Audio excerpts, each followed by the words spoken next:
La vez anterior ven que hablábamos sobre la forma en la que la teoría gestal podría aplicarse a la composición fotográfica. Ya para cerrar el tema de composición, vamos a ver algunos conceptos del diseño que obviamente están ligados mucho a la teoría de la gestal, pero ya de manera más sencilla, de estos conceptos del diseño, cómo pueden ser aplicados en la fotografía, digamos que ya para pensar en una cuestión de composición un poquito más elevada, ¿no? No son solo reglas, sino son principios tanto del diseño gráfico como de la composición fotográfica que pueden ser aplicadas a las imágenes.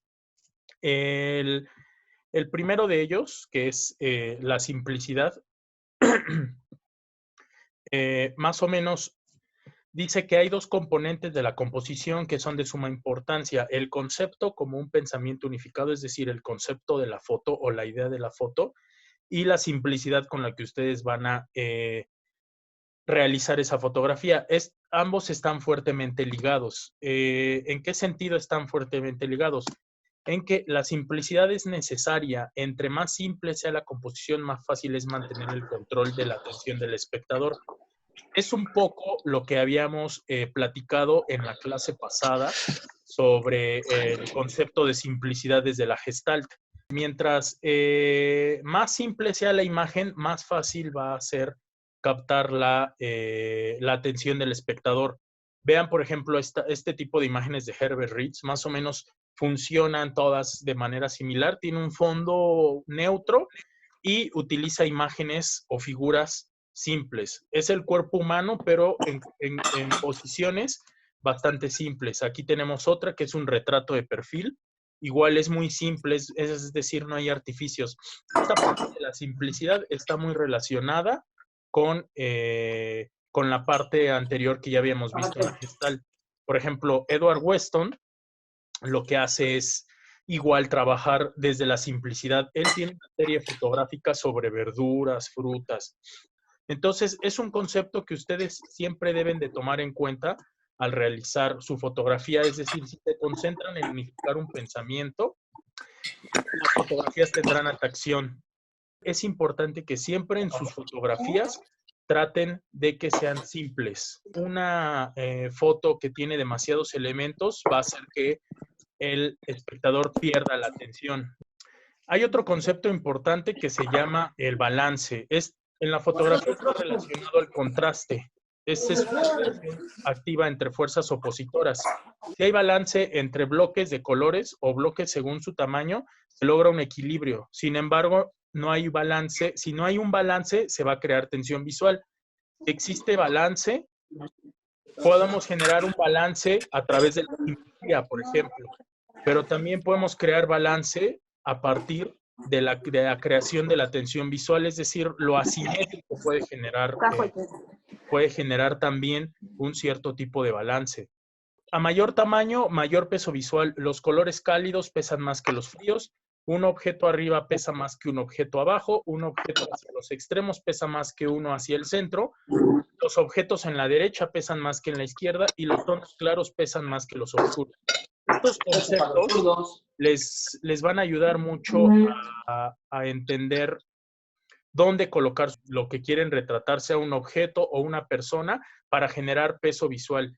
Es decir, pueden generar balance, también pueden generar pesos visuales específicos a partir de colocar algún elemento de acuerdo a estas reglas. Si le quieren dar un peso visual mayor a un elemento, lo que pueden hacer, por ejemplo, a través de los colores es que los colores cálidos van a pesar más que los fríos. Si ustedes quieren darle relevancia a cierto elemento, si tiene un color cálido, va a resaltar más que los fríos. Lo mismo sucede que un objeto arriba, es decir, un objeto colocado en la parte superior de su encuadre, va a pesar más que un objeto que está abajo. Un objeto más hacia los extremos pesa más que uno hacia el centro. Un objeto a la derecha pesa más que un objeto a la izquierda y los tonos claros pesan más que los oscuros. ¿Por qué esto funciona así? Ya la teoría de la Gestalt nos había explicado que es a partir de la percepción, pero también tiene que ver con un concepto que ustedes ya habían visto en Foto 1, que tiene que ver cómo leemos las imágenes. Las imágenes las vamos a leer de manera similar a como estamos leyendo el texto. Es decir, de arriba hacia abajo y de izquierda a derecha. Entonces, si yo pongo un objeto en el centro, inmediatamente puede ser una buena composición, pero lo que va a pasar es que mi vista, mi percepción, lo va a captar inmediatamente. Es decir, no le voy a dar chance a mi ojo de recorrer todo el cuadro, puesto que el objeto ya lo tengo hacia el centro. Por eso un objeto que lo tengo hacia los extremos va a pesar más o va a tener mayor atención visual, porque mi vista va a hacer un recorrido por todo el cuadro hasta encontrar el objeto. Es decir, voy a lograr que la vista del espectador en mi fotografía tenga más tiempo, o sea, esté mirándola por más tiempo. Es por eso que los pesos visuales deben de ser, a partir de estas reglas muy simples, deben de ser colocados ahí para que adquieran mayor peso visual. Lo mismo les decía, en igualdad de fondo pesa más el objeto que está más contrastado, es decir, el que está más enfocado, por ejemplo, o el que está más iluminado. En el fondo tenemos un objeto menos iluminado, no se va a ver. Las formas regulares pesan más que las formas irregulares, es decir, las figuras geométricas o los objetos que se asemejan a figuras geométricas van a pesar visualmente más que los objetos irregulares. Lo mismo sucede con la orientación vertical. La orientación vertical es más pesada o tiene más peso visual que las orientaciones horizontales, y esta que la oblicua. El equilibrio visual más o menos se basa en estas reglas.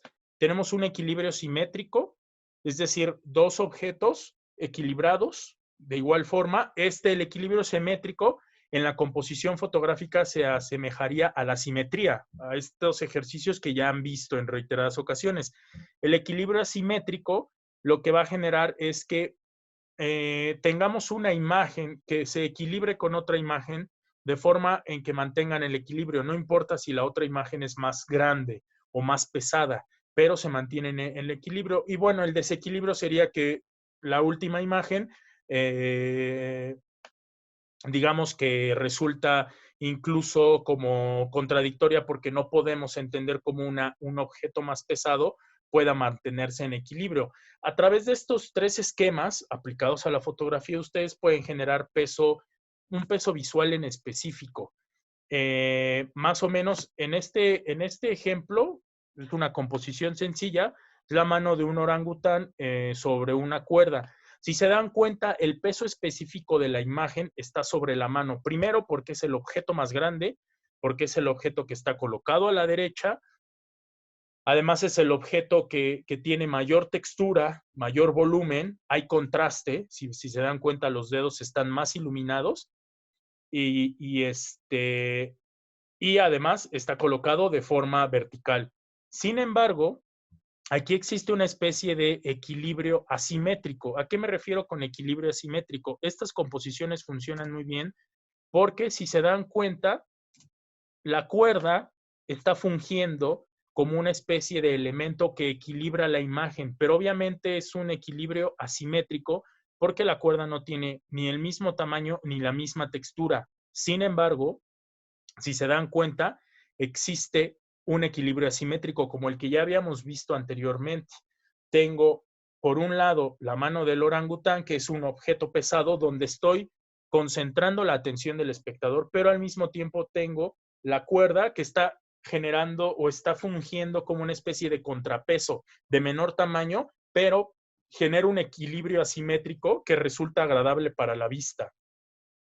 Es decir, cuando mi ojo lee, lo primero que va a ver va a ser la cuerda y le va a llamar la atención la cuerda, nos va a llevar visualmente hacia el elemento visual más pesado, y vamos a terminar con el espacio negativo o el espacio donde no existe información.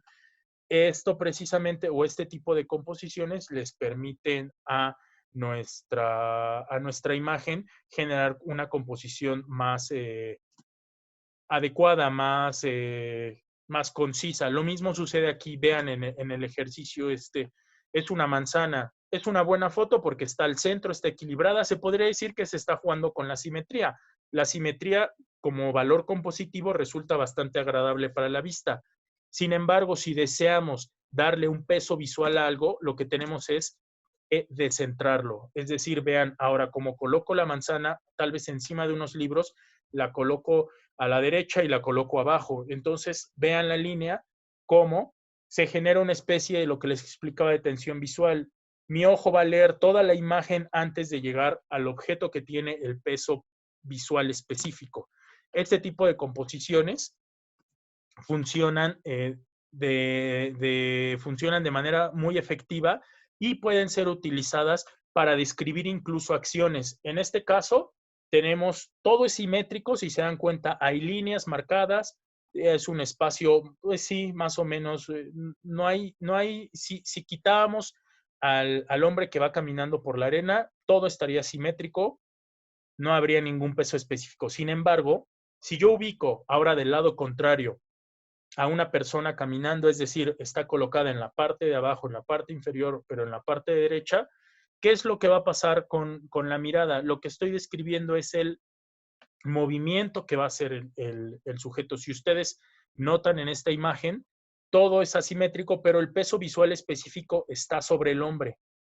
Además, como ven, está en contraluz, es una figura oscura frente a un fondo muy claro. ¿Por qué colocarlo ahí? Porque la colocación ahí de manera deliberada nos permite predecir un poco el movimiento que va a hacer.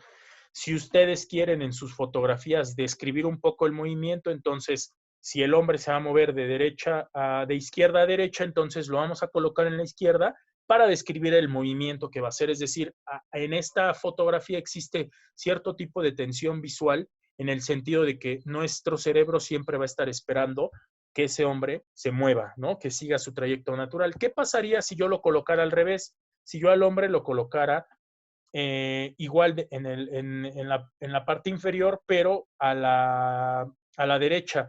Ahí yo ya describiría todo el trayecto que realizó. Ahí finalmente la tensión visual radicaría más bien hacia dónde va a ir, porque está casi a extremo de salir de cuadro, está ya por salir de cuadro. Entonces la tensión visual ahí se generaría para después hacia dónde va a ir. No sé si me estoy explicando un poco, más o menos cómo utilizar el peso visual ya en las fotografías.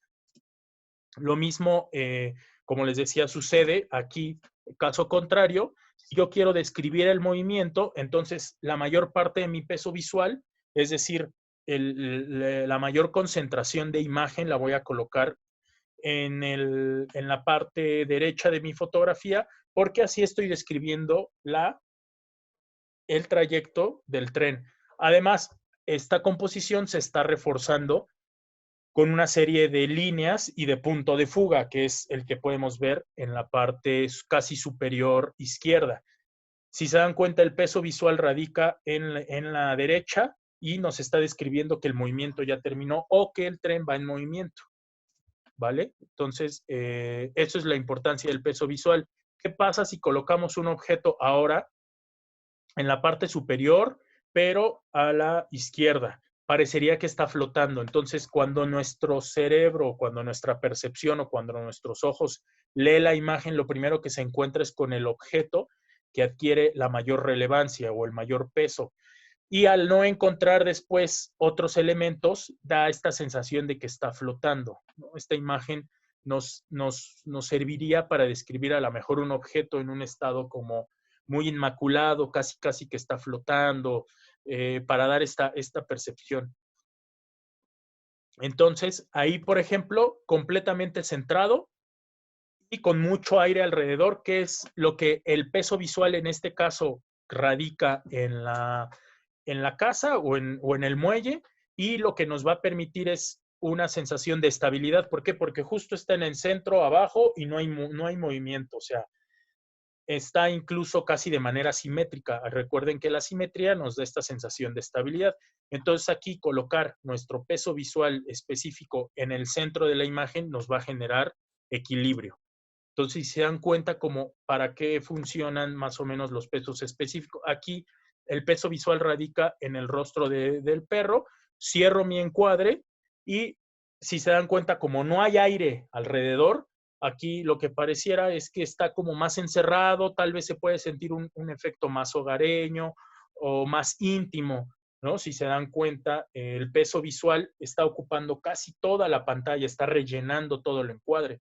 Entonces aquí el peso visual, colocado así, nos sirve precisamente para generar este aspecto de confidencialidad, cierre, confinamiento incluso.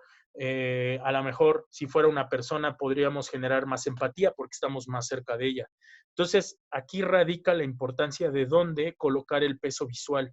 No, no es lo mismo colocar a lo mejor la cara del perro ahí que a lo mejor colocarlo en la parte inferior derecha y teniendo un espacio negativo mayor, ahí tal vez nos daría la sensación, pues no sé, de incertidumbre o una sensación de que hacia dónde está viendo o algo que está viendo el perro o que está en un espacio muy grande, ¿no? Es la importancia de saber colocar el peso visual en ciertas zonas del encuadre. Vean lo que les decía. Si yo coloco a otro perro, pero ahora lo hago más pequeño, el peso visual del perro es más pequeño y le doy mucho aire, aquí me da una sensación tal vez de libertad diferente a la anterior, que es una sensación de cierre, encierro, pero confidencial. Aquí es una sensación de mayor libertad, que está reforzada por el movimiento que está haciendo el perrito, que es que vemos que va corriendo. ¿Hasta aquí tienen alguna duda, chicos? Digamos que estamos ya como aplicando ciertos conceptos de la teoría Gestalt ya directamente a la fotografía como aspectos prácticos y a través de conceptos del diseño, ¿vale? El contraste. El contraste es algo parecido a lo que ya habíamos visto con la relación entre figura y fondo. El contraste enfatiza las diferencias entre los elementos gráficos de una imagen, pudiendo ser estos en la forma de contraste de tono, color, de forma, etc. Entonces, más o menos el contraste como elemento compositivo y de diseño relacionado a la teoría o a la ley de la Gestalt que habla sobre la figura y fondo, están relacionados. En esta fotografía, por ejemplo, vemos un contraste muy marcado entre el sombrero de la mujer, que es un color oscuro, y la ropa, que son colores claros. Entonces, a través del contraste en este caso cromático de color, está generando una imagen interesante. Esta fotografía de Elliot Erwitt, si se dan cuenta, son dos perros, ¿no? Es un perro chihuahua muy pequeño y en contraste tenemos a un gran danés donde ni siquiera apenas se llegan a ver sus patas, ¿no? Paralelamente tenemos las piernas de una mujer que es la dueña de los perros que los está paseando. Entonces aquí no solo el contraste tiene que ver con el color o con cosas físicas específicas, sino también tiene que ver con conceptos, grande, chico, masculino, femenino, blanco, negro, bueno, malo, ¿no? También se puede jugar con este tipo de contrastes. En el caso de la fotografía de Erwitt, juega con los tamaños, pero también con las fortalezas. Obviamente un gran danés es mucho más fuerte e imponente que un chihuahua. Entonces es jugar otra vez con el contraste. Aquí sucede lo mismo, aquí es el contraste cromático. Vemos, si se dan cuenta, esta foto es sumamente, de Lauren Barrett, es sumamente interesante. Tenemos las palomas negras sobre un fondo blanco y las palomas blancas sobre un fondo negro. Entonces aquí genera una especie de doble contraste y la imagen resulta sumamente impactante, efectiva. Si se dan cuenta, aquí está jugando con el contraste cromático. Esta foto de Helmut Newton juega con el contraste, incluso así aparece, así fue hecha. Tiene a las modelos en una posición y las mismas modelos en la misma posición, pero desnudas. Entonces, él a partir de jugar con las fotos de ellas desnudas y ellas vestidas, está jugando con una especie de contraste temático en la cuestión de la moda, del consumo, incluso una crítica al consumo, y varios otros conceptos y aspectos. Entonces, aquí Helmut Newton también está jugando con el concepto de contraste para generar composiciones. Igual el contraste puede ser así en esta foto de Jeff Weiner de la plaza de Tiananmen. tenemos a un hombre muy pequeño frente a unos tanques muy grandes. Entonces el contraste existe por sí mismo, ¿no? Un hombre enfrentándose a todo, o un hombre ya yendo más allá, es un hombre enfrentando a la guerra, ¿no? Igual aplica el concepto de contraste. Tengan claro que el concepto de contraste no solo aplica con elementos tanto de color como en elementos físicos o elementos tangibles, formas y figuras, sino también el concepto de contraste aplica, como en la foto que vimos anteriormente, en conceptos universales, como ya les explicaba, el miedo, el amor, la guerra, la humanidad, etcétera. Si podemos contrastar en nuestras fotos estos conceptos, nuestra foto va a tener todavía una narrativa más profunda. En este sentido, también el concepto de unidad es el principio básico de la organización visual, donde sea un todo autocontenido y completo, aún en composiciones voluntariamente caóticas o desorganizadas. Si se dan cuenta, estos pequeños conceptos ya aplicados al diseño de la imagen, al diseño gráfico y al diseño de la imagen, en realidad ya son elementos tomados de la teoría de la Gestalt. Es decir, la teoría de la Gestalt desarrolla los conceptos desde el aspecto psicológico, pero con estos conceptos que estamos viendo ahora, como el de la unidad, el de contraste, digamos que es el aterrizaje práctico de los conceptos que ya vimos de la Gestalt. Entonces, la unidad más o menos va en sentido de como la Gestalt concibe la imagen o concibe el todo como una unidad. Entonces es un principio que si incluimos en nuestra fotografía va a influenciar a la imagen y va a permitir que la fotografía sea total, absoluta y que todos los elementos estén ahí por una razón. Es decir, cuando nosotros aplicamos la unidad en la fotografía o logramos que nuestra fotografía esté unificada, lo que vamos a conseguir es que todos los elementos ahí estén por una razón y que sea una fotografía total y absoluta, o sea, que no quede lugar a dudas de que esa composición es bastante efectiva a partir de la unidad de los elementos.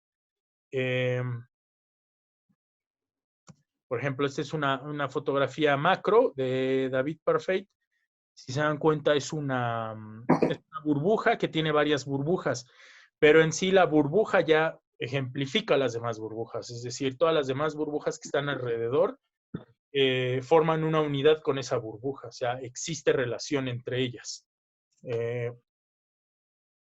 No hay lugar a dudas, ¿no? Lo mismo sucede aquí con Hopkins. Hopkins juega mucho con este tipo de efectos visuales.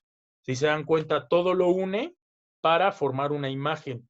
Es lo que habíamos ya un poco abarcado dentro de la teoría de la Gestalt, de cómo los elementos se pueden ordenar para o el concepto de pregnancia, ¿no? Donde todo se parece a algo, donde podemos interpretar una imagen como dos imágenes, ¿no? Aquí se dan cuenta, hay varios elementos que tienen que ver con un estéreo, un reloj, bebidas, etcétera, pero esa imagen no solo se interpreta como un estante donde tenemos varios elementos relacionados tal vez a un concepto como por ejemplo la fiesta, ¿no? O echar desmadre, ¿no? O la música, etcétera, sino nuestra mente también interpreta, ¿no? Y este fotógrafo deliberadamente los acomoda así, vemos una calavera. Entonces existe unidad en el concepto, unidad en los elementos. Aquí Cartier-Bresson lo que hace con esta composición es, a pesar de que hay varios elementos, todos están unificados. ¿Cómo? Pues a través del baile, por ejemplo, a través de la forma en la que están vestidos, existe unidad. Y nosotros, aunque vemos muchos elementos dentro de la misma composición, sí los concebimos como uno mismo o como parte de una unidad, de algo, de un todo. Eso es lo interesante de esta composición a través de la unidad. Lo mismo sucede con esta pintura de Andreas Gursky. Él lo que hace siempre fotografía a gran formato con placas, es decir, son imágenes muy grandes, y siempre busca la unidad. Sus fotografías siempre buscan, tiene una serie sobre estos mercaditos donde venden cosas de $1 y tiene este tipo de fotografías donde todo se ve como una sola cosa. A pesar de que hay muchos elementos, obviamente entendemos que como unidad fungen como un todo, es decir, un todo autocontenido. Es un supermercado que tiene muchas cosas y además es una especie de crítica al consumismo masivo, ¿no? De que vean cosas y cosas tras cosas, tras cosas, tras cosas, ¿no? Pero todo forman una unidad, es lo interesante de este tipo de composición. Por cierto, Andreas Gursky vendió esta fotografía, la que acabamos de ver, es la más cara de la historia, en 4.5 millones de dólares en una subasta en Nueva York. Otro fotógrafo que juega un poco con estos de elementos de unidades es el fotógrafo español Chema Amados. Lo que hace es juega con elementos que a lo mejor no están relacionados entre sí, pero los une. ¿A través de qué? A través de conceptos. Es decir, tenemos una vajilla, pero al mismo tiempo tenemos una tarjea. Entonces, al poner las vajillas o colocarlas así, parece que la tarjea es donde ponemos a secar los trastes. Entonces, él juega mucho con estos conceptos que parecen muy diferentes, pero los une, o sea, los logra unir, los logra hacer una unidad. Entonces, es lo interesante de este tipo de imágenes. Aquí sucede lo mismo. Vean cómo la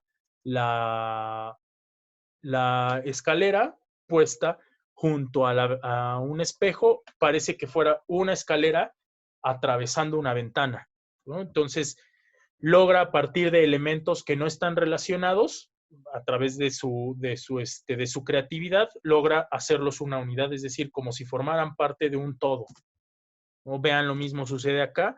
Tiene una cadena y la parte de las pinzas parece que forman parte de estos eslabones de la cadena, es decir, está uniendo dos partes o está juntando dos partes disímiles para hacerlas un todo. Y esto es una constante en su fotografía. Vean, aquí tienen otra. Es un pedazo de madera que tiene la veta de la madera, tiene la forma o simula la forma de una llama y ahí pone un fósforo.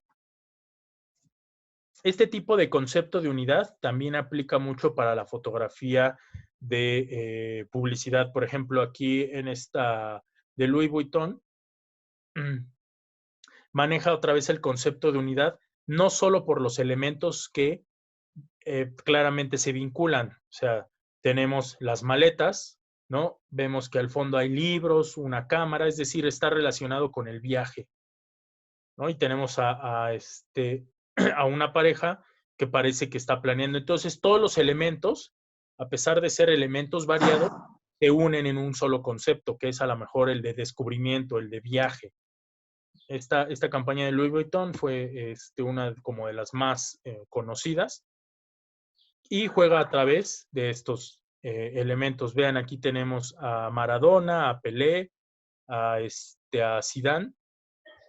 Y si vemos de este lado, del lado derecho, tenemos las maletas Louis Vuitton. Ellos están jugando, pero el fotógrafo logra recrear o unir todo en una unidad. Es decir, son tres futbolistas jugando el futbolito, ¿no? Incluso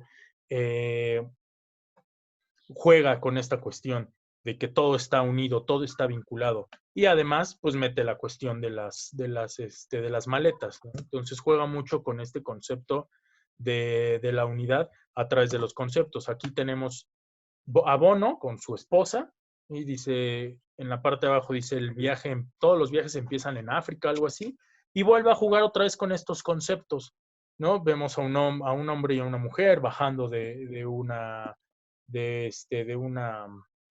aeronave, ¿no? Llevan en sus maletas obviamente son Louis Vuitton, llevan sus cosas, es decir, todo está unificado por un concepto que es el viaje, ¿no? O el descubrimiento. Y aquí, a través de estos elementos, pues van reforzando el mensaje. Igual sucede aquí con la foto de Keith Richards. Si se dan cuenta, hay un diario, lo que parece un diario, está su maleta, está su guitarra, él está en una habitación de hotel. Entonces, si se dan cuenta, se sigue unificando toda la imagen a través del concepto de unidad.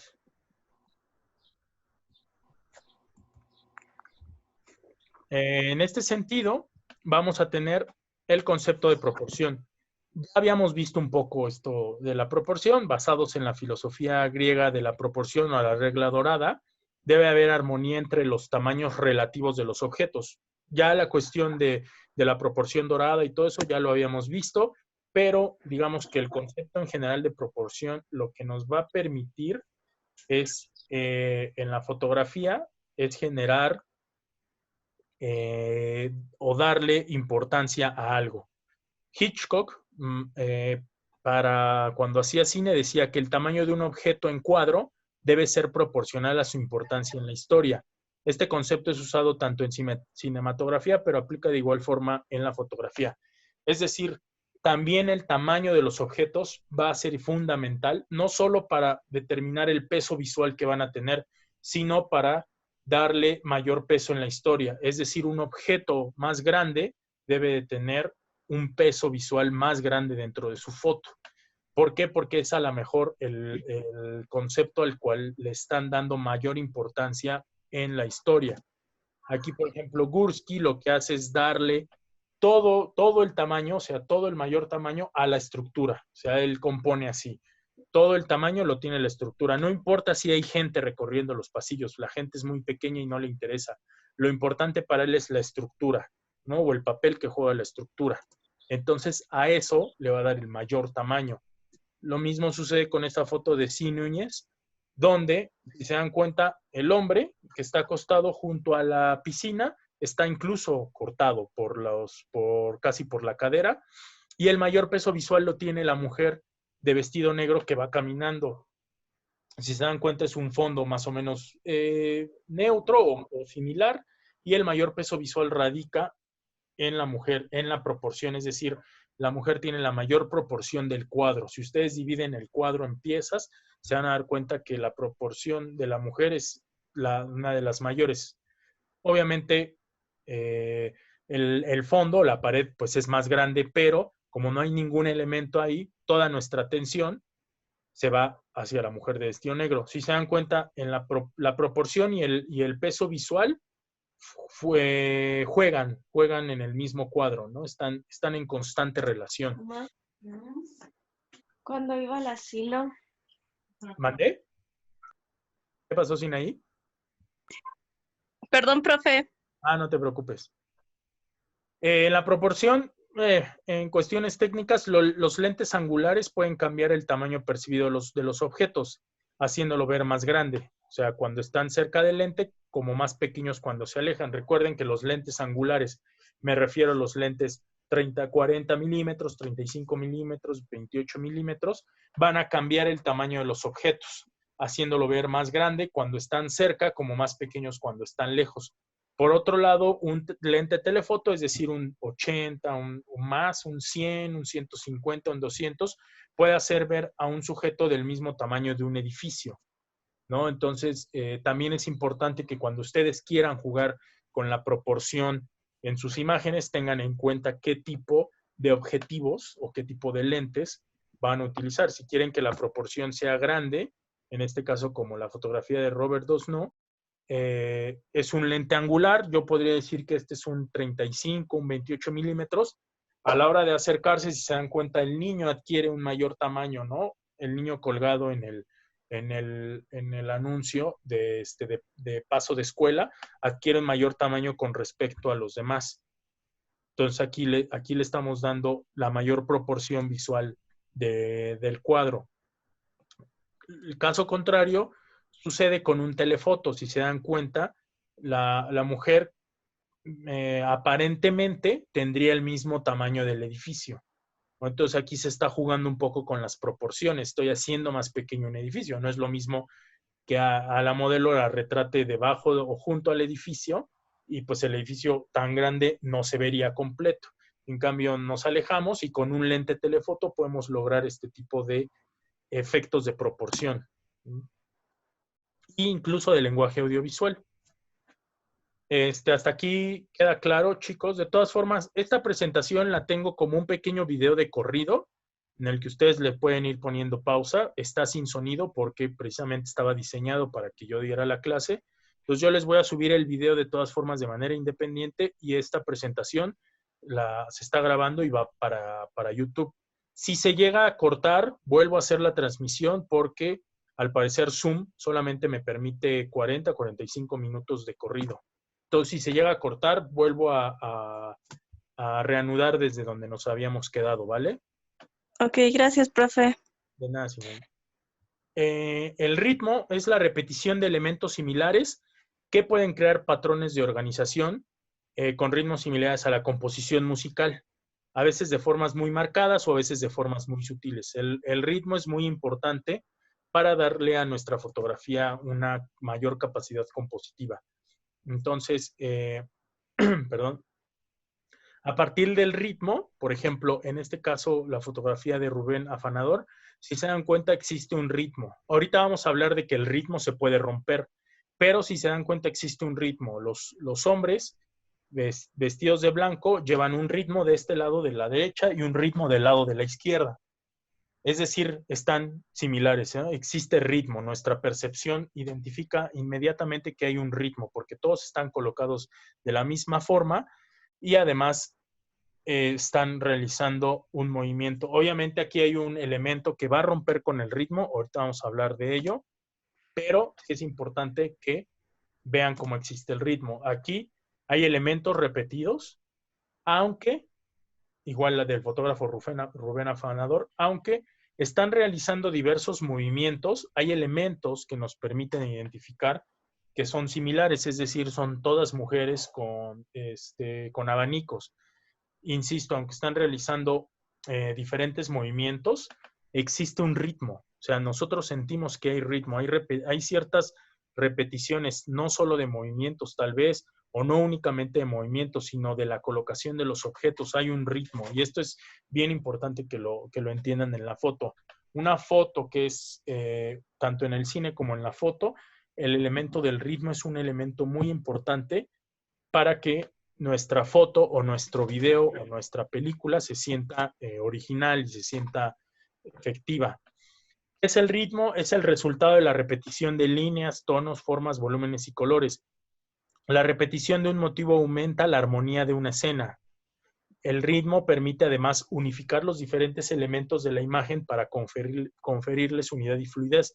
Las composiciones con ritmo demasiado rígido, como las olas, patrones en tela, campos de dunas, terrenos de cultivo, etcétera, conviene romperlas con algún pequeño objeto discordante que atenúe su rigidez y proporcione un centro de interés. Es decir, podemos tener ritmo, es decir, repeticiones, ya sea por formas, tonos, líneas, volúmenes, colores, y el ritmo puede funcionar. Sin embargo, cuando el ritmo es sumamente homogéneo y repetitivo, puede resultar un poco aburrido. Aquí lo que nos conviene es romper el ritmo. ¿Cómo rompemos el ritmo? Colocando o buscando elementos que precisamente se salgan de ese tipo de repeticiones y generen una nueva composición. Ahorita vamos a ver algunos ejemplos. Sí es importante que practiquen mucho el ritmo en este sentido para que vean cómo funciona tanto con patrones muy repetitivos como con el rompimiento del ritmo. Aquí si se dan cuenta, existe un ritmo, ¿no?, constante, que es toda la estructura, y al final se rompe en el medio donde vemos unas líneas de colores. Entonces aquí se está rompiendo el ritmo. O sea, tenemos todo igual y de pronto justo en el centro de la imagen se rompe el ritmo.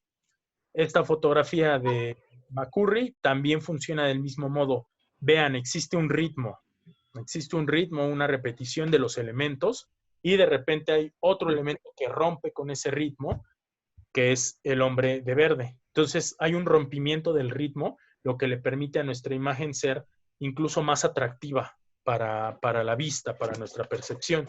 Eso sí es muy importante, el ritmo en la fotografía. Lo mismo sucede con la dirección en la fotografía. Con pocas excepciones, la mayor parte de las imágenes van a tener una dirección, es decir, siempre si se van a dar cuenta, siempre va a haber algún lugar hacia donde vaya nuestra imagen, sean nuestros personajes, nuestros objetos, pueden ir hacia arriba, hacia abajo, pueden dirigirse en diagonal. Todo lo que no es simétrico tiene direccionalidad. O sea, piensen en alguna imagen simétrica, todo aquello que no sea simétrico va a tener una dirección, ¿no? Independientemente de donde sea, va a tener una dirección. La dirección de los componentes más importantes es en la composición. La dirección es uno de los elementos más componentes en la composición, ya que le va a brindar dinamismo a nuestra imagen. Entonces, por ejemplo, esta fotografía de Richard Avedon, si se dan cuenta, hay dirección. No hay simetría, pero hay dirección. Es decir, tenemos al hombre, ambos tienen patines, pero tenemos al hombre más o menos levantando la mano o direccionando la mano hacia un lugar y la mujer viendo viéndolo a él y él viéndolo a ella. Existe direccionalidad tanto del brazo del hombre como del brazo de la mujer. La pierna de la mujer, la pierna vendría siendo su pierna izquierda, está marcando otra dirección. Pero además, si se dan cuenta, se genera una diagonal, lo cual hace todavía más efectiva esta imagen. Si ven la mano del hombre, la que está dirigiendo hacia la izquierda, y la pierna de la mujer que está dirigiendo hacia la derecha, forman una especie de diagonal. Esa diagonal le da mayor direccionalidad a la fotografía.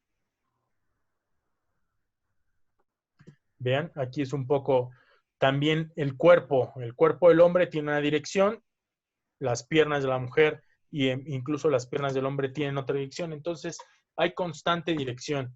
Lo mismo sucede aquí en un fotograma del Ciudadano Kane. Hay dirección. Tenemos aquí igual lo mismo sucede. Esta es otra película que se llama El Tercer Hombre, de Graham Greene. Hay dirección, ¿no? A pesar de que está abriendo las manos, tenemos dirección. La dirección tanto le está marcando nuestro punto de fuga, que es el túnel, como el agua que está corriendo. Entonces, siempre hay una dirección en nuestras fotografías. Aquí, en el último año en Marienbad, una película de la nueva ola francesa de 1961, aquí también existe dirección, ¿no? El encuadre, sí, tenemos a una mujer reflejada en el espejo, pero el hombre sabemos que le está viendo. Aunque no vemos que le esté viendo directamente, sabemos que le está viendo porque hay dirección. Si ustedes se dan cuenta, la mirada de él y la mirada de ella, hay un punto donde se unen. Esa dirección precisamente es la que nos permite darle coherencia a esta imagen. ¿Hasta aquí todo claro, chicos? Sí, sí, profe.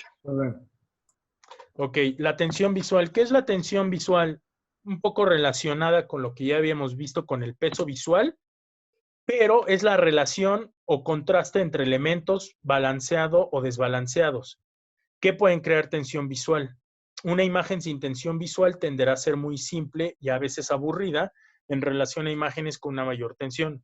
Recuerden que vamos a tener, en lo que respecta al peso visual, vamos a tener pesos visuales balanceados, ¿no? O simetría, lo que en foto llamamos simetría, o pesos visuales desbalanceados, que a lo mejor un elemento es más grande que otro. Justamente esto desbalanceado va a generar tensión visual.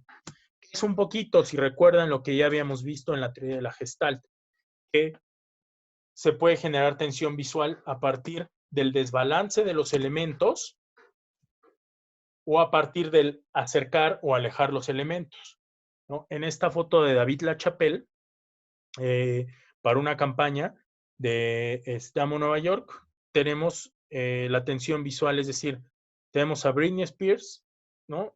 De una posición, tenemos a las niñas más pequeñas de otra posición, es decir, un elemento grande, un elemento pequeño, y todos los elementos alrededor están generando una constante tensión visual, ¿no? Además existe, bueno, el movimiento del cabello, el movimiento del agua. Estos elementos, tanto elementos visuales de mayor peso, que Britney Spears tiene el mayor peso en la imagen que los niños, desde ahí ya se está generando tensión visual, que se ve reforzada con todos los elementos alrededor, el agua, el viento, el carrito de hot dogs, etcétera, etcétera. Entonces, existe tensión visual por la colocación de los elementos. Aquí lo mismo sucede tanto en la fotografía como en la pintura. La pintura de Picasso genera tensión por la forma de los elementos, ¿no? En este caso, el cubismo tiene diferentes formas y va generando tensión visual porque constantemente existe una comparación entre ambos elementos o entre todos los elementos y su respectivo tamaño y color. Entonces existe una constante tensión visual, ¿no? Aquí igual con Salvador Dalí, sus fotografías generan mucha tensión visual por, en este caso, el movimiento, Vean cómo siempre estamos esperando a que caigan, ¿no? A que los gatos caigan, a que el agua caiga. Hay contraste entre formas, tamaños, pero también en el movimiento, lo cual está generando constante tensión visual, ¿vale? Igual en esta misma foto tenemos sus ojos, tenemos un ojo de tamaño normal y un ojo muy grande, ¿no? Entonces, otra vez brinca la tensión visual. La tensión visual no solo se basa en los tamaños de los objetos, sino también podemos basarlos en los conceptos, como ya les había explicado con lo del balance asimétrico, con lo del balance simétrico. También podemos jugar con los conceptos para generar tensión visual. Recuerdan en la teoría, en la clase de la teoría de la Gestalt, donde había un ejemplo de un hombre sentado y una mujer parada, alejados, ¿no? Generando tensión visual. Sin embargo, en la siguiente fotografía están en la misma posición y están juntos, pero se sigue generando la misma tensión visual. ¿Por qué? Porque ahí se está jugando no solo con los tamaños o con las ubicaciones dentro del encuadre de los elementos, sino también se está jugando con un concepto que a lo mejor puede estar relacionado a la melancolía, a un divorcio, o sea, conceptos que van más allá de solo los elementos reales o los elementos que conforman la fotografía, ¿no? Los elementos visuales, tangibles que conforman la fotografía. Entonces hay que entender que el ojo busca el equilibrio, pero una foto totalmente simétrica será totalmente equilibrada y a veces aburrida para el ojo humano, lo que les decía. Esto no siempre aplica, ¿no? Hay fotografías completamente simétricas que resultan muy agradables, ¿no? No todas las fotos simétricas resultan tan agradables o no todas las fotos simétricas a veces resultan aburridas, sino que de repente para generar esta especie de tensión visual es necesario romper con la simetría. Vean esta imagen, como la calle, al ir zigzagueando, genera mucha tensión visual. Otra cosa muy interesante es el manejo de las texturas. Todos los objetos van a tener una textura. La textura es una función de los objetos y una característica de los objetos que se va a realzar con la iluminación y se va a intensificar acercándose al objeto. Es decir, si nosotros nos acercamos al objeto, vamos a intensificar su textura dentro de la fotografía. Aunque, bueno, también hay texturas en elementos grandes. La textura explota el sentido del tacto a través de la vista y puede ser un elemento muy fuerte de la composición. Es decir, la textura, y no solo la textura presente dentro de los objetos, nos va a ayudar a componer de manera más fuerte, sino también la textura que nosotros podamos generar y cómo la vamos a poder generar.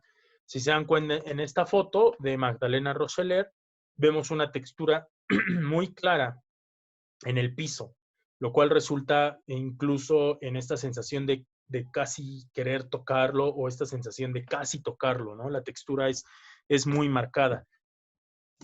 No solo aplica en los elementos o en las características físicas de nuestros objetos, también en los retratos. Vean aquí cómo se logra la textura a través de la iluminación. Hay textura en el rostro del hombre, hay textura en el humo, hay textura en sus manos, en su traje, en su cabello. Entonces, las texturas nos van a ayudar a darle mucha fuerza compositiva a nuestras imágenes. Vean, lo mismo sucede aquí en esta fotografía de Einstein, como la textura en su rostro, en su rostro ya arrugado, nos va a permitir darle mayor fuerza, incluso expresiva, a la imagen. En esta fotografía de Fidel Castro igual hay mucha textura en la barba, en el rostro, en el fondo, en la ropa, ¿no? Igual esta fotografía de John F. Kennedy, vean cómo hay textura en el rostro, en los ojos, en el cabello, ¿no? En las orejas incluso. Esta textura le va a dar mucha riqueza visual a la fotografía. Conviene utilizar la textura con elementos sin textura, o sea, es decir, elementos que parecieran que no tiene textura. Incluso resaltar la textura puede ser muy práctico cuando ustedes trabajan en Lightroom o en Photoshop. Es importante de repente un poco resaltar un poquito la textura de los objetos para generar contraste visual y sensitivo. En el caso de los paisajes, la mejor textura se va a lograr en días sin nubes, en el amanecer, o en el atardecer por la luz que es muy rasante, como por ejemplo la hora dorada. Si se dan cuenta, la hora dorada funciona no solo por los colores, sino también por las texturas que generan, ¿no? Estos pequeños microcontrastes que se generan a partir de cierto tipo de iluminación. Hay textura, vean cómo en el pasto hay textura, en el asfalto hay textura, ¿no? Siempre hay textura.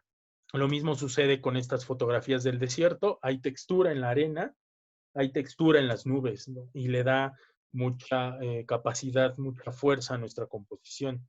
La hace incluso sensitiva, hace sensitiva nuestra composición.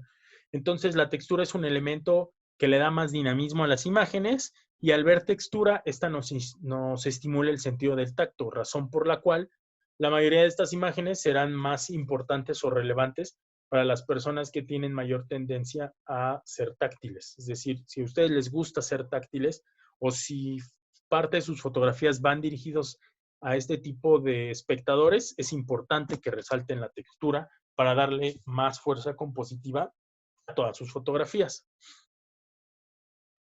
Los elementos repetidos. Esto va un poquito de la mano con la cuestión del ritmo, ¿no? Pero ya como una regla de composición en específica, visualmente se vuelve más interesante cuando un elemento se repite de forma regular en la fotografía y que genere patrones o texturas. Ya se dan cuenta cómo estamos ya en esta regla vinculando varios elementos, tanto del ritmo, tanto de los patrones como de las texturas. Lo que sí es que hay que ser cuidadosos en no sobreutilizar esta regla, ya que los elementos repetidos ordenados generarán una composición monótona. Siempre hay que buscar un elemento que rompa con la monotonía, patrón o textura, que es lo que les decía de romper el ritmo. Entonces, los elementos repetidos basan, o la regla de los elementos repetidos basa su fuerza compositiva en el concepto de ritmo. Vean aquí cómo hay elementos repetidos. Cruces blancas, pum, pum, pum, pum. Hay ritmo entre las luces, entre las cruces blancas, perdón.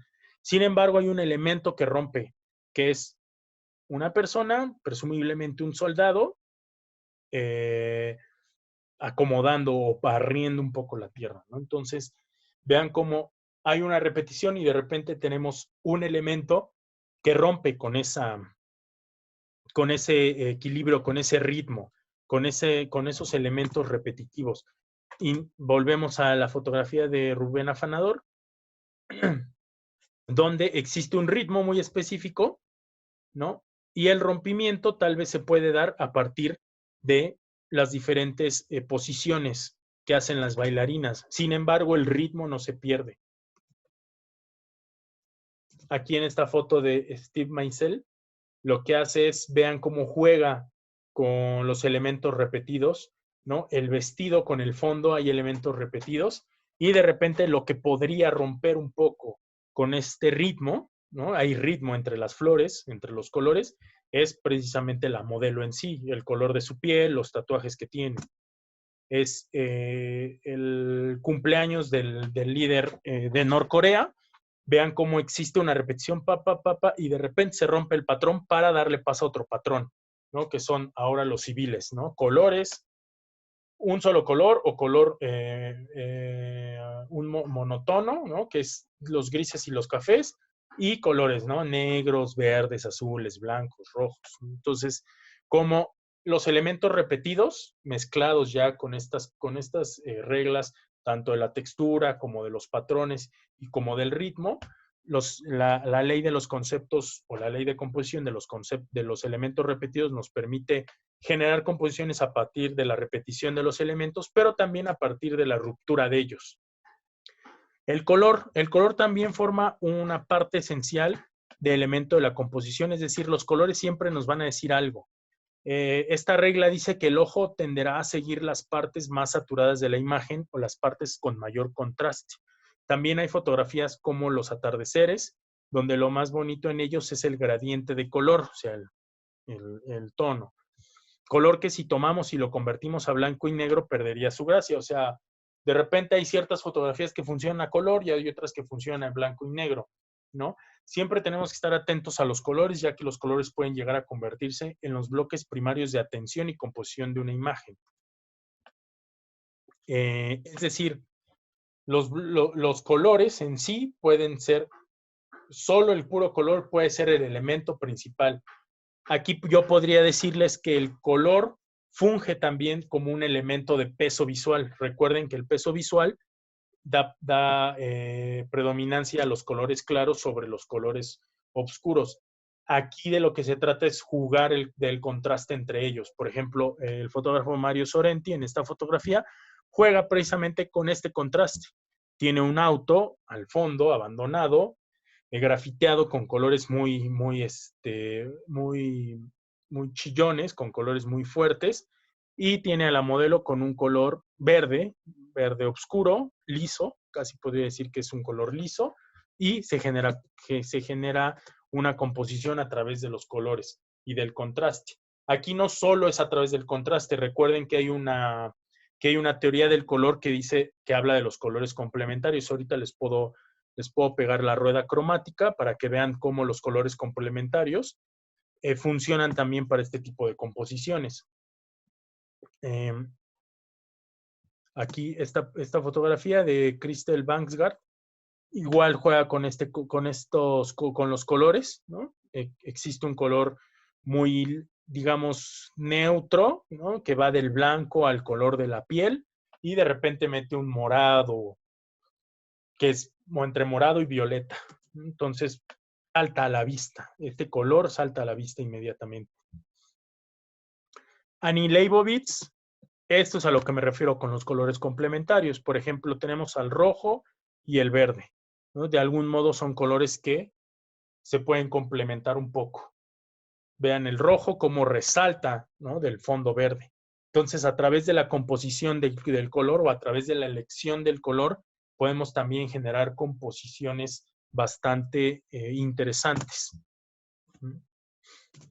Ya para ir más o menos terminando, hay dos reglas que no las habíamos visto, pero que tienen que ver mucho con la cantidad de elementos que vamos a poner dentro de nuestra imagen. Visualmente va a ser agradable una composición a la vista después de 3 elementos. Es decir, siempre habrá más equilibrio cuando haya un número de sujetos u objetos en bloques impares. Es decir, se va a ver más armonioso un grupo de 5 o de 3 personas o de 5 o de 3 objetos que un grupo de 4 o 6 u 8 objetos o personas. Aquí un truco es que cuando haya 4 personas y una de ellas es un niño, podemos convertirlo en impar si un adulto carga al niño en sus brazos. No sé si han notado que de repente en ciertas fotos familiares o ciertas fotos de estudio, donde implica a la familia, de repente si hay un niño pequeño, está en brazos. ¿Por qué? Porque es más fácil para nuestra percepción captar los impares. Entonces siempre va a haber más equilibrio visual cuando hablamos de impares. Es decir, 3, 5, 7, 9 resulta más agradable para la vista. Esto está, ¿por qué 3 o por qué impares? Más adelante, en la última regla de la composición, vamos a ver por qué. Vean esta fotografía de Steven Meisel. Hay 3 parejas, ¿no? A pesar de que son pares, pero hay 3 parejas. Y se dan cuenta, la composición es bastante equilibrada y bastante efectiva. Está jugando con la regla de los impares. Aquí, esta foto de Mertan Marcus, si se dan cuenta, hay 1, 2, 3, 4 y el quinto elemento está arriba. Si se dan cuenta, hay un elemento, un rostro en la parte de arriba. Entonces, está truqueando un poquito la imagen para ver al menos 5 rostros, claramente 5 rostros. Aquí igual, esta fotografía de Herbert Reed son 5 mujeres. Vean cómo funciona. Es una fotografía donde tenemos 5 elementos y es estética. Jueguen con estos, con impares. Inténtenlo hacer con 2 elementos y con 3 elementos, y van a ver que con 3 elementos resulta más atractiva la imagen. O uno solo, es decir, el 1 como también es impar, uno solo, ¿no? De repente la fotografía de 2 podría funcionar solo o podría funcionar bien, por ejemplo, si aplicamos la regla de la simetría. Ahí sí, tal vez tendríamos 2 elementos simétricos. En cambio, por ejemplo, este tipo de fotos son más estéticas y compositivamente más efectivas si jugamos con los impares. Vean, 3. La curva en S señala que el ojo tiende a seguir las líneas aun cuando sean curvas. ¿Cuál es la diferencia entre componer con líneas curvas que con líneas rectas? La línea recta por lo general está más relacionado con el equilibrio, el orden y lo masculino. Por el lado contrario, una línea curva, el mensaje está más relacionado con lo orgánico, con lo fluido y con lo femenino. Entonces, si se dan cuenta, cuando ustedes hacen composiciones con líneas rectas, siempre se va a ver más fuerte, ¿no? Más estable, más ordenado. En cambio, cuando utilizamos las curvas o las líneas en S, en forma de S, las composiciones se van a ver más orgánicas, más fluidas, ¿no? Van a estar más relacionadas con lo natural. Vean este caso. Vean cómo en la fotografía de Ansel Adams, cómo baja el río, en esta foto también de Rubén Afanador, cómo las escaleras forman una S y la composición es más suave, ¿no? Más orgánica, al contrario de que fueran líneas rectas, ¿no? Líneas duras, líneas marcadas. Richard Avedon, otro de los grandes fotógrafos, juega mucho con las curvas. Vean la curva que genera la trompa del elefante, la curva que genera la propia modelo al estar ubicada de esa forma. Vean, es una S, una especie de S. Es más femenina, más suave, ¿no? Más orgánica. Entonces, este tipo de composiciones, vean, ahí también funciona, y es también bastante agradable. No es lo mismo que tuviéramos, pum, las líneas rectas son más fuertes.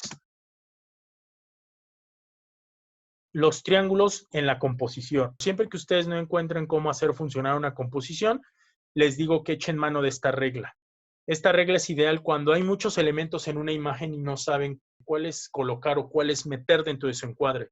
Esta regla se puede aplicar moviendo los elementos y colocándolo de manera que generen triángulos. Esta regla de composición, la de los triángulos o la de generar triángulos, está muy relacionada con los elementos impares.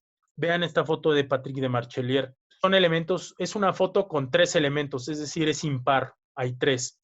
Y al mismo tiempo van a generar un triángulo. Vean cómo sus cabezas generan un triángulo. ¿Por qué la regla de los impares o la regla del triángulo funcionan? Porque un triángulo es de algún modo más dinámico, o las figuras geométricas que tienen que ver con partes impares son más dinámicas.